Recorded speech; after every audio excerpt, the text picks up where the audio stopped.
어쨌든 뭐 경제부총리가 한밤중에 사라지면서 경제적인 문제, 통상 뭐 협상이나 이런 부분에 대해서 또 후폭풍을 걱정하는 또 시각도 분명히 있거든요. 그런 부담감에 대해서 좀 우려하는 목소리도 내부에서 좀 있었습니까?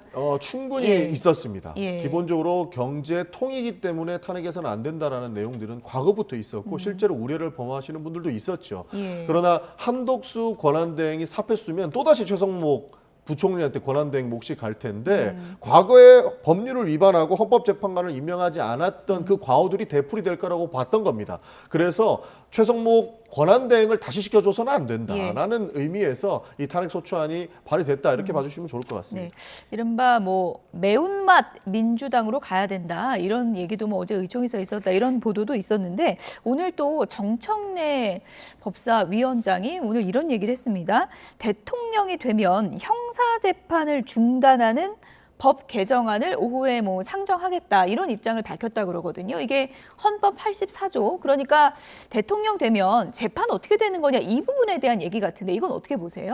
제가 요 말씀 드리기 전에 예. 아까 하신 말씀에 대해서 좀 말씀을 드려야 될 것 예, 예. 같아요. 아까 그 민주당 의원님들이 여러 가지 굉장히 격앙된 반응을 보이신 것에 대해서도 제 입장은 얘기를 아까 못 했었는데요.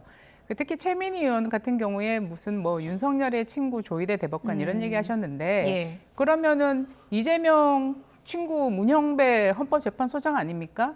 그러니까 그런 함부로 그런 얘기를 하시는 거는 굉장히 적절치 않고요. 예. 그리고 아까 대법관에 대한 예의도 아니라고 생각합니다. 제가 볼 때는 민주당 의원들께서 온갖 얘기를 지금 쏟아내시고 뭐 김병기 의원 같은 경우에 이것들 봐라 한 달만 기다려라.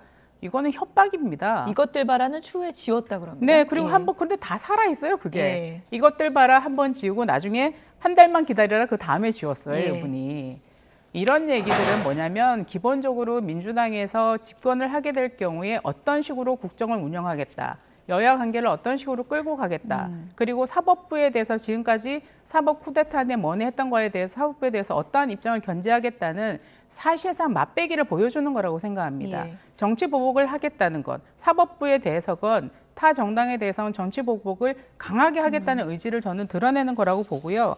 오늘 아주 특이한 일도 있었어요. 민주연구원 부원장이라는 분이 보니까 박진영 민주연구원 부원장이라는 분이 상권 분립 막을 내려야 하는 순간이 왔다. 그러니까 제가 볼 때는 이재명 그 후보께서 대법원의 유죄 취지의 파기환송이 그 결론이 나고부터 저는 민주당 전체가 집단적으로 조금 이성을 잃고 있는 것 같아요. 그리고 서로 뭐 충성 경쟁하듯이 그런 그 무지막지한 말씀들을 내뱉고 있는 것 같습니다. 예. 그래서 이런 것들은 지금 과정에서 정치 과정이나 선거 과정에서 뭐 예. 전혀 뭐 민주당에 도움되지 않을 거라고 보고요. 그리고 그렇게 무리하게 야반 탄핵이라는 말이 나왔어요 어젯밤에. 하도 갑작스럽게 탄핵을 추진해서 예. 뭐 옛날부터 빌드업 해오신 거라고 했는데 그거 다시 법사위로 본회의에 상정하려다가 법사위로 갑자기 회부시켜서 시간 끌게 한 거 예. 아닙니까? 그러다가 어제 타이밍 잡은 거예요. 갑작스럽게. 그렇게 준비된 거였다면 법사위에 미리미리 날짜 잡고 통과해야지 본회의 열기 직전에 법사위 열어가지고 예. 그렇게 기습적으로 통과시킵니까? 말이 안 되고요.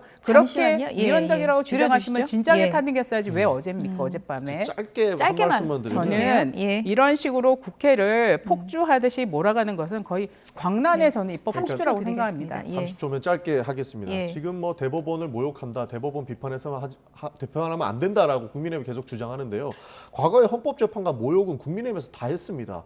그거 안 했으면은 지금 그 말씀할 수 있겠습니다만 이런 내용들은 국민의힘에서 저희한테 비판할 부분은 아니라고 보는 것이고 예. 저희는 졸속 재판이라는 문제 제기를 하는 것이지 재판관 개인에 대해서 모욕한 적은 없습니다. 다른 사람은 다 해도 국민의힘에서는 할 수 없다라는 말씀을 드리는 것이고 예. 최성목 권한대행도 이미 미리 기일을 정했어야 됐다라고 말씀 주시는데 기일 정했으면 이렇게 비판 안 했겠습니까? 똑같은 겁니다. 그리고 지금 최성목 권한대행은 명예롭게 본인이 잘못한 거 없으면은 탄핵 소추 받아서 명예 회복하면 됩니다.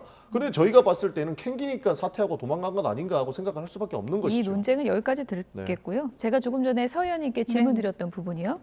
정청래 의원이 이제 대통령 되면 형사재판 중단하는 법 개정안 상정하겠다. 네, 이게 이제 네. 민주당의 네. 움직임 가운데 하나인데 그건 어떻게 보시는지 좀 뭐 얘기해 민주당이 주시죠. 뭔들 못하겠습니까? 예. 이미 이재명 후보에게 면죄부를 주기 위한 법안들을 많이 쏟아냈습니다. 벌써 그 이번에 이 그 대법원 판결이 공직선거법 위반이지 않습니까? 예. 허위사실에 예. 대한 공직선거법 위반인데 허위 사실 유포죄 자체를 없애는 법안도 제출해 놨고요. 그다음에 우리가 100만 원 이상의 그 벌금형을 예. 받으면은 이제 그 피선거권 자격이 박탈되죠. 그렇죠.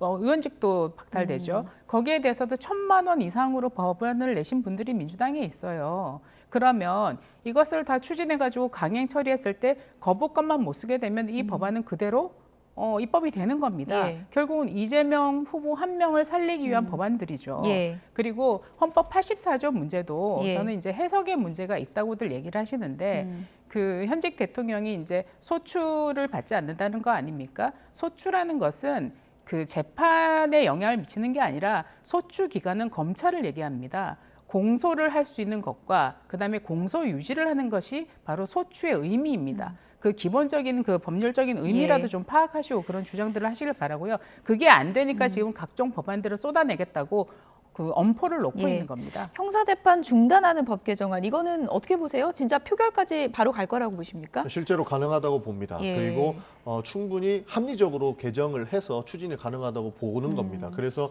여러 국민들이 우려하시는 부분들은 충분히 빼고 갈 수 있다는 말씀을 먼저 드리는 것입니다. 왜 이런 법안까지 준비하느냐, 너무 무리한 것 아니냐라고 하는 비판 달게 받겠습니다. 그러나 굉장히 지금 상황이 비정상이다라는 말씀을 드리고 싶습니다. 기본적으로 윤석열 파면 정권이 들어선 이후에는 굉장히 그 사법의 칼날 그리고 행정의 칼날들이 정적을 제거하기 위해서 모든 수단과 방법을 동원하지 않는다라는 거 느꼈고, 기본적으로 초엘리트들이 이재명 하나 막아보고자 하는 노력들이 너무나도 잘 보입니다. 그래서 여러 가지 뭐 소추에 대한 내용, 뭐 단어에 대한 논란들이 있지 않습니까? 그런 것들을 정리하고 가기 위한 그런 방안이다라고 보이는 겁니다. 그래서 논란이 될 수 있는 부분은 최소화하겠지만 예. 충분히 명확하게 정리하고 갈 필요는 있다라고 하는 측면에서 저희는 발의를 하는 거라고 봐주시면 좋을 것 같습니다.